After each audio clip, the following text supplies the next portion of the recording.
Hello students, welcome to B pharmacy. Myself Rajumesh Mandal. तो चलिए start करते हैं हमारा न्यू वीडियो। तो इस वाले वीडियो में हम लोग देखने वाले हैं टाइप्स ऑफ सॉल्यूशंस। और यहाँ तक ही हम लोग ने वीडियो को स्टॉप किया था लास्ट वाले वीडियोस का। ठीक है, तो हम लोग इस वाले वीडियो में हम लोग देखेंगे बहुत सारे फैक्टर्स होते हैं जो सोल्युबिलिटी को अफेक्ट करते हैं डिफरेंट टाइप्स ऑफ सॉल्यूशंस में। तो कौन कौन से टाइप्स ऑफ सॉल्यूशंस होते हैं? Gases in liquids, liquids in liquids और सॉलिड्स इन लिक्विड्स। तो ये सब हम लोग देखने वाले हैं। तो चलिए देख लेते हैं हम लोग पहले बात solubility of gases in liquids. तो गैसेस इन लिक्विड्स के अंदर दो ही फैक्टर है, बस दो ही फैक्टर है, सिंपल चीजें हैं बस। और आपने रियल लाइफ में भी आपने वो प्रैक्टिकल सेंस किया होगा। ठीक है, कैसे मैं बताता हूँ।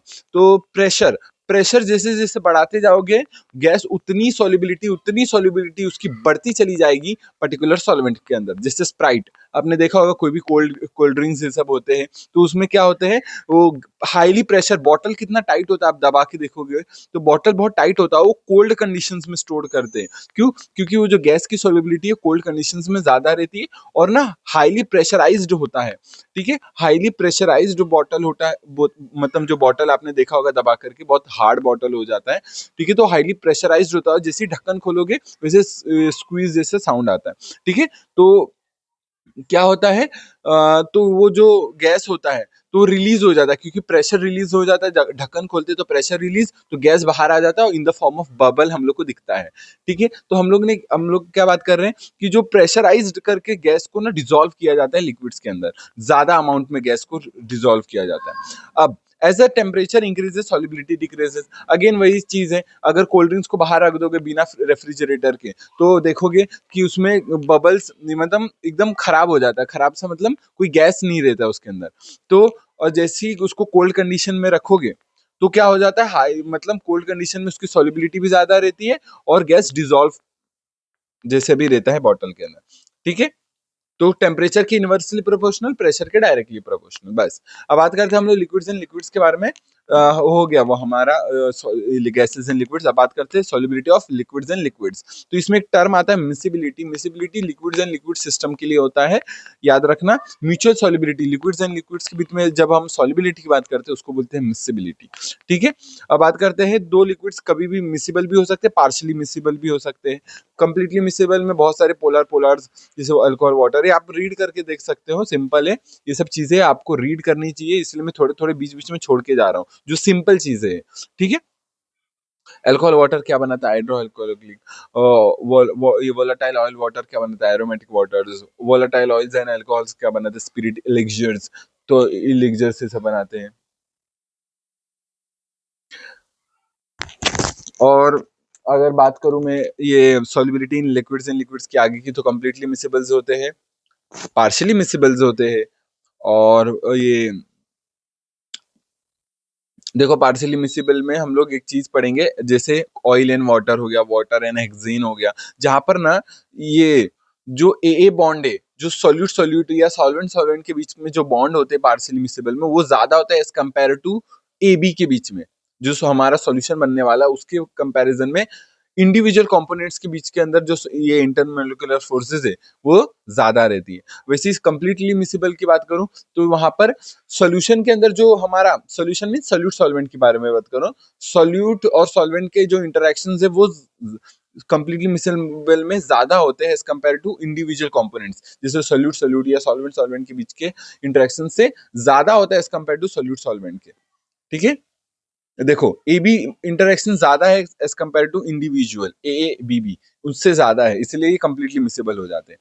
और बात करूं मैं अगर ये solubility in liquids and liquids, तो देख सकते हो पार्शियली मिसिबल, ये पार्शियल मिसिबिलिटी में जो ए बी के बीच में इंटरेक्शन है वो कम होते हैं as compare to individual components. ठीक है, ये आ रहा है थ्री कंपोनेंट सिस्टम, देख सकते हो। पेपरमिंट ऑयल, ये पॉलीथिलीन ग्लाइकॉल, ये फेज डायग्राम, ये जो आपके सामने डायग्राम है वो फेज डायग्राम है, याद रखना। ये क्या है? Phase diagram. Phase diagram very important. ये फेज डायग्राम ये बताता है miscibility, effect of temperature on miscibility, miscibility के ऊपर बताता है बेसिकली ये फेज डायग्राम। ठीक है, तो आप देख सकते हो हम लोग, या फिर ये कंसंट्रेशन के ऊपर है तो हम लोग देखो ये phase diagram, peppermint oil, polyethylene glycol और यहाँ पर वाटर है, ये तीन कंपोनेंट हम लोग ने लिया, इसलिए थ्री कंपोनेंट सिस्टम बताया है। तो ये तीन कंपोनेंट्स लिए हैं और इन ये जो ये पार्ट है ये इमिसिबल बता रहा है। इमिसिबल मीन्स अगर इतना कंसंट्रेशन लोगे, इसका इतना कंसंट्रेशन लोगे और इसका इतना कंसंट्रेशन लोगे तो ये क्या है, इमिसिबल है। और ये जो वाइट चीजें है, ये वाइट हम लोग देख रहे हैं, वाइट बैकग्राउंड, वो वाला है मिसिबल का। मिसिबल मीन्स अगर इतना कंपोनेंट लोगे इसका, इतना कंपोनेंट लोगे इसका और इतना कंपोनेंट लोगे इसका, तो ये बताता है ये आपस में मिसिबल है। तो एक पर्टिकुलर कंसंट्रेशन में, एक पर्टिकुलर प्रोपोर्शन में जब मिक्स करोगे तभी मिसिबल होते हैं, वो चीज बता रहा है ये। ठीक है, एक डायग्राम आपको अगर आया तो आप ये एक डायग्राम बना के आ सकते हो। और एक है आपके पास सामने, देखो, पॉली मिथाइल सैलिसाइलेट IPA, और एक है वाटर, आपको दिख सक ये सामने है, देखो।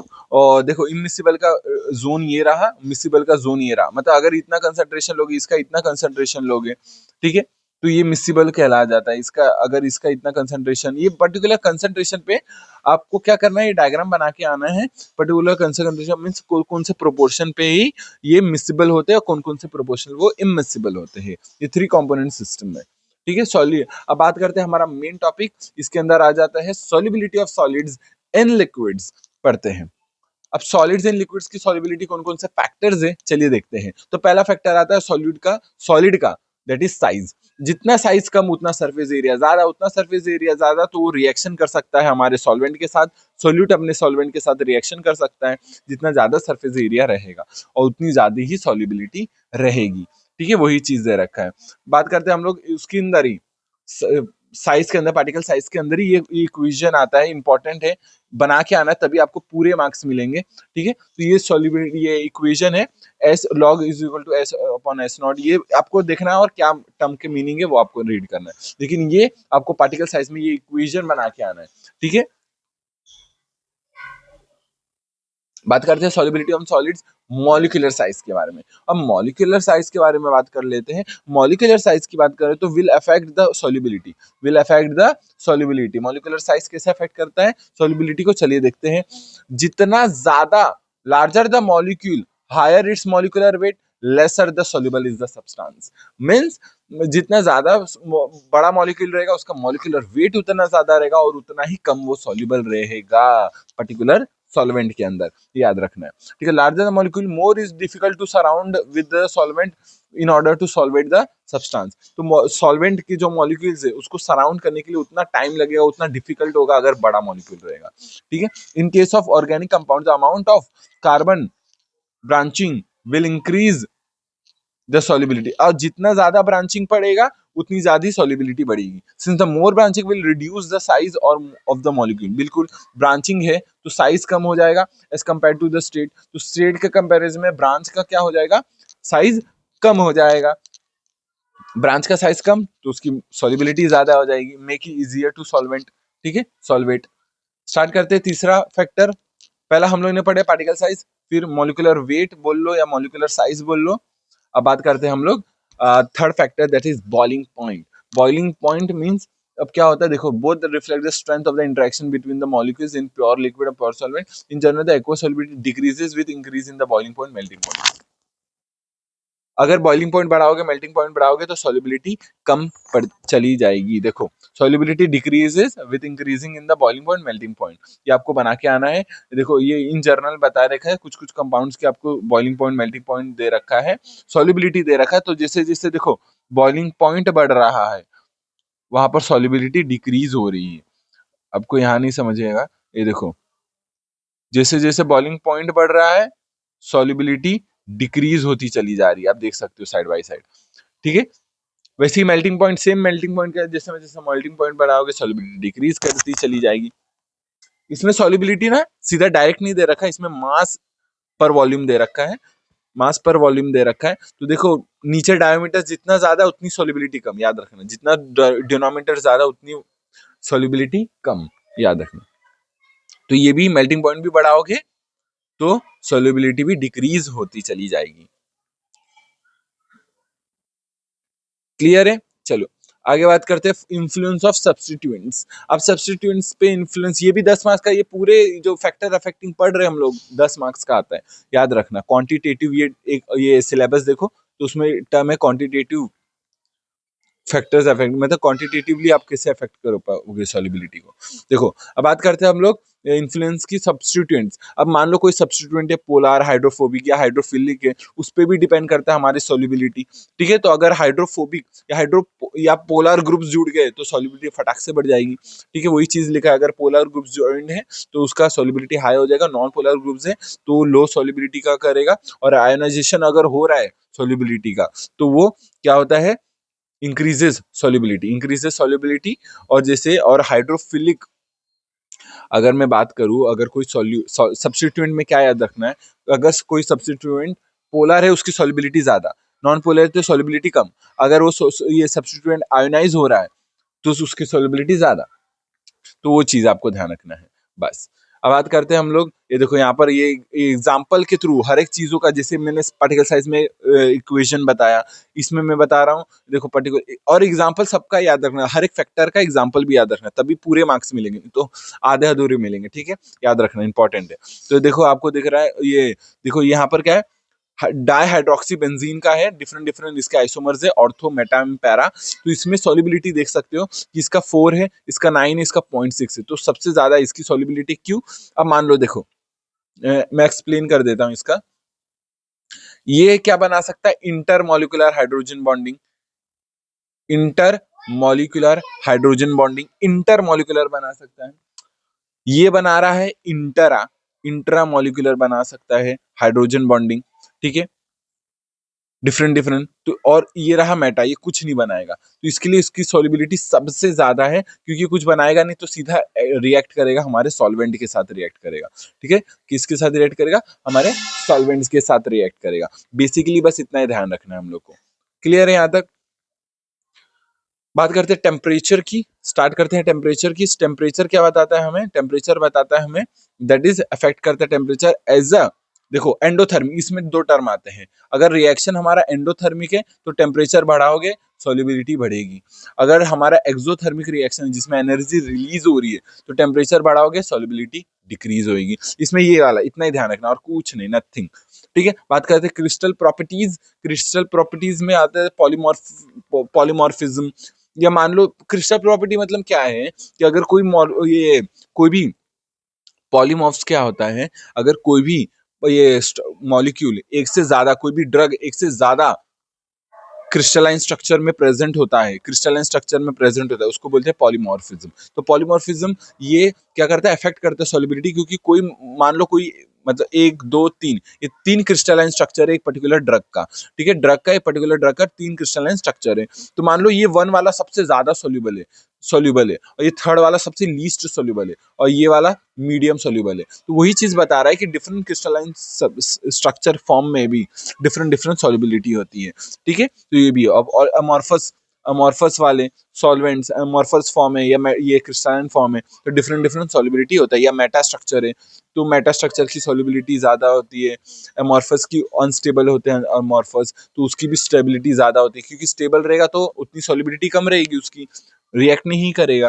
तो वही चीज है। देखो क्या बोल रहे हैं, polymorphs have the same chemical structure but the different physical properties जैसे solubility, density, hardness, compression, वो सब डिफरेंट होता है। फिजिकल प्रॉपर्टीज डिफरेंट होती है लेकिन केमिकल प्रॉपर्टीज सेम होती है। The drug exist as amorphous form, greatly dissolve more rapidly. मैंने क्या बोला, अमॉर्फस फॉर्म अनस्टेबल होते हैं इसलिए सबसे ज्यादा सॉल्युबिलिटी अफेक्ट करते हैं। तो अमॉर्फस का सबसे ज्यादा, मेटा स्ट्रक्चर का उससे ज्यादा, मतलब ये सबसे ज्यादा, फिर उससे कम, और फिर क्रिस्टलाइन स्ट्रक्चर का सबसे कम। तो वो चीज है। बात करते हैं पीएच की, पीएच भी अफेक्ट करता है, one of the pH influence. ठीक है, आयनाइजेशन। अच्छा, अब पीएच इन्फ्लुएंस करता है आयनाइजेशन को, आयनाइजेशन इन्फ्लुएंस करता है सॉल्युबिलिटी को। तो वही चीज है, larger number of drug are weak acid weak base, solubility depend on the ionization, और आयनाइजेशन डिपेंड करता है पीएच पे। तो मान लो कोई पर्टिकुलर आयनाइज हुआ तो सॉल्युबिलिटी ज्यादा हो जाएगी, वही चीज है। Mark 80% of the minded contain ionize and to some extent physiological condition पे। मींस अब हम लोग पढ़ते हैं मोस्ट ऑफ द ड्रग हमारा क्या होता है, वीक एसिड वीक बेस, तो वो आयनाइज जितना करेगा उतनी ज्यादा उसकी सॉल्युबिलिटी रहेगी, तो पीएच पे भी डिपेंड करता है। ठीक है, मान लो, ठीक है, यहाँ तक क्लियर है, अभी तक कोई डाउट नहीं है, सिंपल है ये। अगर ये पूरा अगर टर्म याद नहीं रहा चलेगा, ठीक है, कोई दिक्कत तो नहीं है। इसमें क्या बताया गया है ना, as a carbon chain increases the series become the greater boiling point degree. अच्छा, इसमें बता रहे हैं कि अगर कार्बन बढ़ता चला जाएगा उसकी बॉइलिंग पॉइंट बढ़ेगी, बॉइलिंग पॉइंट बढ़ेगी तो सॉल्युबिलिटी कम होगी, ये वाला ये बता रहा है। ठीक है, वही चीज है, अगर कार्बन चेन ज्यादा बढ़ाते चले जाओगे सॉल्युबिलिटी, उसकी सॉल्युबिलिटी कम होती चली जाएगी। और हम लोग आयोनाइजेशन वाला अगर सब्स्टिट्यूएंट ग्रुप है तो उसकी सॉल्युबिलिटी बढ़ेगी, जैसे COOH, NH3OH, ये आयोनाइजेबल है तो आयनाइज होंगे तो सॉल्युबिलिटी बढ़ेगी। ठीक है, carboxylic acid, fatty acid, benzoic, phenol, ठीक है ठीक है, ओके, तो ये भी आयनाइज हो सकता है कुछ एक्सटेंट तक, तो इसकी भी सॉल्युबिलिटी कुछ एक्सटेंट तक रहेगी। कार्बोक्सिलिक एसिड अगर ज्यादा कार्बन है उनके साथ अटैच तो सॉल्युबिलिटी कम हो जाएगी, बस ये है। फिर सॉल्युबिलिटी के अंदर, अब पीएच के अंदर आपको ये बना के आना है। ठीक है, जैसे मैंने हर एक चीज के एग्जांपल और ये, तो इसके अंदर ये है, इसके अंदर ये आपको बना के आना है कि अगर मान लो कोई एसिड है, ठीक है, H+ रिलीज कर रहा है तो उसका के हम लोग को निकालना है। ये आपको पता होगा, प्रोडक्ट अपॉन रिएक्टेंट, ये वाटर है तो इसको नहीं लिखते हैं, लिक्विड के फॉर्म में नहीं लिखते हैं। ठीक है, अब के लॉग के, ऐसे लॉग के आपने निकालना सीखा होगा। अगर लॉग ले लूं तो लॉग ले लूं तो नीचे वाला इसका प्लस हो जाता है। ठीक है, प्लस हुआ, ये माइनस अगर मल्टीप्लाई कर दूं तो हमारा पीएच निकल जाएगा। तो पीएच हम लोग को हैजर्ड, ये हेंडरसन हेसलबैच इक्वेशन बना के आना है हम लोग को पीएच के अंदर। ठीक है, ये देखो, ये क्या है, ये है टोटल सॉल्युबिलिटी, ये अनआयोनाइज्ड, ये है अनआयोनाइज्ड, तो ये हो गया आयोनाइज्ड अपॉन अनआयोनाइज्ड, ये है आयोनाइज्ड अपॉन अनआयोनाइज्ड ड्रग। ठीक है, और ये पीके है और ये पीएच। क्लियर है, ये टोटल सॉल्युबिलिटी, ये अनआयोनाइज्ड की सॉल्युबिलिटी, तो ये हम लोग को माइनस करके क्या मिलेगा, आयोनाइजेबल, और नीचे क्या मिलेगा, अनआयोनाइजेबल, ये पीएच है। एसिडिक ड्रग का देख सकते हो, pH is equal to pK log S minus S0 upon S0। वैसे इस सेम हम लोग बेस के लिए करेंगे, तो सेम आप निकालोगे जब बेस के लिए, तो बेस के लिए क्या निकल के आएगा, ये पीएच अगर पीके पीके और ये उल्टा हो जाता है। पिछले वाले टर्म में देखोगे तो ये था पिछले वाले टर्म में, अब ये वाले टर्म में अपोजिट हो गया। अब निकालोगे और ये रहा इसका पीके, हाँ ये देखो ये रहा पीएच पीओएच पीकेबी और un-ionised upon, means ionised upon un-ionised, ये तो जर्नल है। अगर लेकिन पीओएच नहीं चाहिए मुझे, पीएच के टर्म में चाहिए, पी और पीके के टर्म में चाहिए, तो ये वाला आएगा, अपोजिट हो जाता है। जो इसमें क्या आ जाएगा, अनआयनाइज्ड अपॉन आयनाइज्ड, ये हो जाएगा। अगर मेरे को पीएच में टर्म में चाहिए, बेस में अगर पीएच के टर्म में चाहिए तो ये है, अगर बेस में ही पीओएच के टर्म में चाहिए तो सीधा सीधा वही है, un-ionised upon ionised, ionised upon un-ionised, sorry. ठीक है, क्लियर करूँ एक बार, कुछ कंफ्यूजन है आपको, फास्ट हो रहा है? ठीक है, चलो मैं बताता हूँ आपको। दो चीजें, एक एसिड है, याद करने की बता रहा हूँ, बेस है। अगर इन जर्नल दोनों में बात करूं तो इसका पीएच निकालोगे तो आयनाइज्ड अपॉन अनआयनाइज्ड ऐसा होता है, इसका पीओएच निकालोगे तो आयनाइज्ड अपॉन अनआयनाइज्ड। लेकिन अगर मैं बेस में ही पीएच की बात करूं, पीओएच की ना बात करूं, पीएच की बात करूं, पीके की बात करूं, तो ये अपोजिट हो जाता है, that is un-ionised upon ionised. Clear है, ये बेसिक ड्रग का था, क्लियर, याद रखना है। ठीक है, ये क्या लिखा है देखो, pH is above begins to, ठीक है, आयनाइजेशन, ये देखो ये पूरा ये दे रखा है, एक बार में समरी दे रखा है, आपको बना के आना है। इतना अगर नहीं लिखना है चलेगा, बट वो हेडरसन हेसलबैच इक्वेशन बना के आना दोनों का। ये रहा इनके ऊपर सवाल, ये सवाल है आई थिंक, हाँ। तो below the that what pH the phenol barbital that is begins to separate from the solution having a concentration of this, और ये हम लोग को S0 दे रखा है, पीके दे रखा है, और क्या देखा, मॉलिक्यूलर वेट। तो मॉलिक्यूलर वेट पीएच, ठीक है, मॉलिक्यूलर वेट पीएच क्या होता है, H+ का कंसंट्रेशन 5 ग्राम इन 100 ml, ये क्या दे रखा है, 5 ग्राम इन 100 ml, तो वो हमारे को H+ का कंसंट्रेशन है। पीके, ओके, यहाँ तक क्लियर है। हम लोग को 1 लीटर में जानना है, ये 0.1 मीन्स 100 ml, ये 5, ये परसेंटेज का क्या मतलब है, 5 ग्राम इन 100 ml, हम लोग को 1000 ml में निकालना है, मीन्स वह 1 लीटर में निकालना है, तो वो क्या आ जाएगा, 50 ग्राम आ जाएगा। तो ये मोलैरिटी क्या होता है, दैट इज हमारा वेट, जो हमारा 50 ग्राम आया, और मॉलिक्यूलर वेट हम लोग को दे रखा है 250, तो इसकी मोलैरिटी ये आ गई। तो molarity pH is equal to this, हम लोग को क्या निकला, मोलैरिटी निकल गया है। मोलैरिटी क्या है, ये रहा टोटल, उसमें से माइनस करना है हम लोग को अनआयनाइज्ड का, तो अनआयनाइज्ड कितना है हम लोग को देखो, S0 दे रखा है ये, और अपॉन अनआयनाइज्ड, तो ये दोनों मिलाकर के क्या बन जाएगा, आयनाइज्ड, और अपॉन अनआयोनाइज्ड हम लोग को ये दे रखा है 0, एस नॉट दे रखा है 0.005। जब निकालोगे तो आपको मिल जाएगा, दैट इज हमारा पीएच। आगे बढ़ करते यही है, calculate the pH of the 1% phenol barbitone from the Merck's index. Molecular weight दे रखा है, सोलिबिलिटी पार्बिटल दे रखा है, उसकी सोलिबिलिटी दे रखा है, के वैल्यू दे रखा है, वहां से पीके निकल जाएगा फिर, ठीक है। मॉलिक्यूलर वेट दे रखा है, ठीक है। वही चीज है, सेम चीज है, इसका हम लोग को मीन्स टोटल सॉल्युबिलिटी निकालना है, फिर अनआयोनाइज्ड का निकालना है अपॉन अनआयोनाइज्ड, ये है, ठीक है। ये दोनों माइनस करेंगे तो क्या मिलेगा, आयोनाइज्ड ड्रग का मिलेगा। तो एस नॉट दे रखा है, एस नॉट निकालना है और हम लोग को टोटल सॉल्युबिलिटी निकालना है। तो ये पीएच इतना सच नहीं पूछा है, सीधा आपको ये क्वेश्चन पूछा जाता है कि आपको फैक्टर्स अफेक्टिंग बताओ सॉलिड्स इन लिक्विड्स का, ठीक है।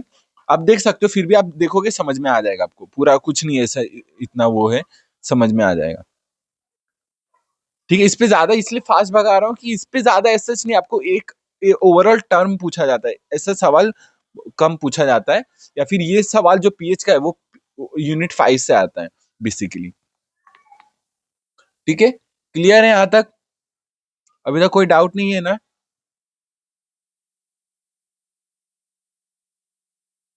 चलो, ठीक है। अब बात करते हैं एग्जाम्पल्स की। एग्जाम्पल वही आपको सॉल्व करने के लिए दे रखा है, ये रहा आपको, ये आपको सॉल्व करना है, अगर नहीं समझा तो बताना कमेंट्स में। ये सब आपको एग्जांपल के तौर पे सॉल्व करना है, ये सॉल्व करना भी है आपको, ठीक है। बात करते हैं ionization and pH. Okay, okay. देखो, weak acids becomes highly ionized as pH increases, क्योंकि आपको पता होगा वीक एसिड वीक बेस में सॉल्युबल होते हैं, इसलिए पीएच इंक्रीजेस मींस जितना एल्कलिटी बेसिसिटी बढ़ाओगे वीक एसिड उतना ही हाईली आयनाइज्ड होते जाएगा। वैसे same opposite for weak base acid pH decrease होएगा, एसिडिक कंडीशन होगी, वीक बेस का आयोनाइजेशन बढ़ेगा, ठीक है। वही चीज है, और कुछ दे रखा है देख लू मैं जरा, और क्या दे रखा है, स्ट्रॉन्ग आयोनाइज एट ऑल, ठीक है। आपको पता होगा स्ट्रॉन्ग इलेक्ट्रोलाइट हर एक, मतलब क्या होता है, कंप्लीटली आयोनाइज्ड होता है, लेकिन वीक इलेक्ट्रोलाइट कुछ सर्टेन पीएच पे आयोनाइज्ड होते हैं और कुछ सर्टेन एक्सटेंट तक ही आयोनाइज्ड होते हैं। आपको ये भी पता होगा आयोनाइज्ड ड्रग की सॉल्युबिलिटी ज्यादा होती है, लेकिन बात करूं हम लोग एब्जॉर्प्शन की, एब्जॉर्प्शन कभी भी अनआयोनाइज्ड ड्रग का होता है, याद रखना, कभी भी अनआयोनाइज्ड ड्रग का एब्जॉर्प्शन होता है और आयोनाइज्ड ड्रग की सॉल्युबिलिटी ज्यादा होती है as compare to unionized. Okay okay okay okay, हाँ। देखो, the pK is negative logarithm is कौन सा is equal to the pH. PK हम पीके पीएच के बराबर होता है कब, जब 50% आयोनाइज्ड हो जाता है ड्रग, 50% आयोनाइज्ड हो जाता है तो पीएच किसके बराबर हो जाता है, पीके के। क्लियर है, यहाँ तक कोई डाउट नहीं है ना? चलो, बात करते हैं को सॉल्वेंट इफेक्ट ऑन सॉल्युबिलिटी। को सॉल्वेंट इफेक्ट ऑफ सॉल्युबिलिटी, को सॉल्वेंट इफेक्ट ऑफ सॉल्युबिलिटी का मतलब क्या है बेसिकली, यहाँ पर हम लोग को सॉल्वेंट देख रहे हैं कि अगर को सॉल्वेंसी का देखें, देखो, non electrolytes and undissociated molecules of weak electrolyte are more soluble in mixture of solvent than in one alone। देखो क्या है कि कभी भी एक सॉल्यूट, एक सॉल्वेंट में ज्यादा करके उतना तो सॉल्युबिलिटी रहती, लेकिन उतना ज्यादा नहीं रहता। जब हम लोग कंपेयर करें, अगर मिक्सचर ऑफ सॉल्वेंट है हमारे पास, उसके अंदर हम लोग हमारा ड्रग डाल रहे हैं, तो उसमें ज्यादा सॉल्युबिलिटी शो करता है। और देखो, this phenomena is known as cosolvency. The combination is, ये मींस को कॉम्बिनेशन ऑफ सॉल्वेंट हम लोग इस्तेमाल करते हैं to increase the solubility. The presence of cosolvent can increase the solubility of hydrophobic organic chemicals, ये दे रखा है ना। अगर देखो, presence of cosolvent can increase the solubility of hydrophobic organic compound. मान लो कोई ऑर्गेनिक कंपाउंड है, वो हम लोग पर्टिकुलर सॉल्वेंट में वो उतना सॉल्युबल नहीं है, सॉल्युबल है लेकिन उतना नहीं है, लेकिन हम लोग को सॉल्वेंसी का टेक्निक यूज करेंगे और एक सॉल्वेंट मिक्स करेंगे या दो से ज्यादा सॉल्वेंट मिक्स करेंगे और उसके अंदर डिजोल्व करेंगे, तो बहुत ज्यादा सॉल्युबिलिटी बढ़ जाती है। द को solvent can completely change the solvation property of the water. Clear है यहाँ तक? अभी तक कोई डाउट नहीं है, सिंपल चल रहा है, ठीक है। देखो, ये पूरा बेसिकली एक समराइज दे रखा है, क्वांटिटेटिव फैक्टर अफेक्टिंग सॉल्युबिलिटी, पूरा एक ओसवाल्ड फ्रोडलिच, वो जो इक्वेशन हम लोग ने नहीं पढ़ा था, क्वांटिटेटिव रिलेशन, फिर हर एक का ना क्वांटिटेटिव रिलेशन दे रखा है बेसिकली, और ये हम लोग को इफेक्ट दे रखे हैं इन जनरल समराइज कर करके दे रखा। फिर ये क्या दे रखा है, पीएच वही पीएच निकाला गया है, ठीक है, पीएच निकाला गया है, क्वेश्चन पूछा गया एग्जाम्पल से, ठीक है। ये डिफ्यूजन हम लोग नेक्स्ट वीडियो में देखेंगे, यहाँ से दूसरा पार्ट चालू होता है डिफ्यूजन वाला, नेक्स्ट वीडियो में देखेंगे। इस वीडियो के लिए इतना ही रखते हैं मिलते हैं नेक्स्ट वीडियो में। आपको वीडियो समझा कि नहीं बताना। हम लोग ने 3 चीज पढ़ी, मेनली 3 चीजें पढ़ी, देखो कितने सारे चीजें पढ़े हम लोग ने, देखो कितना पढ़ा हम लोग ने, वाओ। देखो बात करते हैं हम लोग ने सॉल्युबिलिटी ऑफ गैसेस की, पहले लिक्विड्स के अंदर, फिर लिक्विड्स इन लिक्विड्स, फिर सॉलिड्स इन लिक्विड्स। दो ही है, टेम्परेचर है, प्रेशर है, गैस की बात करूं। फिर लिक्विड्स इन लिक्विड्स के अंदर हम पढ़ते हैं 3 कंपोनेंट सिस्टम, पार्शियल मिसिबिलिटी, ये कंप्लीट मिसिबिलिटी के बारे में बात करते हैं, ठीक है। फिर लिक्विड्स एंड लिक्विड्स की सॉल्युबिलिटी की बात करूं तो टेम्परेचर बढ़ाओगे तो सॉल्युबिलिटी बढ़ेगी in general liquids in liquids के अंदर, ठीक है। बात करते हैं हम लोग सॉल्युबिलिटी ऑफ सॉलिड्स इन, इसमें ना प्रेशर नहीं आता, याद रखना, प्रेशर सिर्फ गैसेस के लिए होता है, ठीक है, प्रेशर नहीं आता सॉलिड्स इन लिक्विड्स के अंदर, फैक्टर्स अफेक्टिंग में नहीं आता। पार्टिकल साइज की बात करूं, देख लिया अपोजिटली है।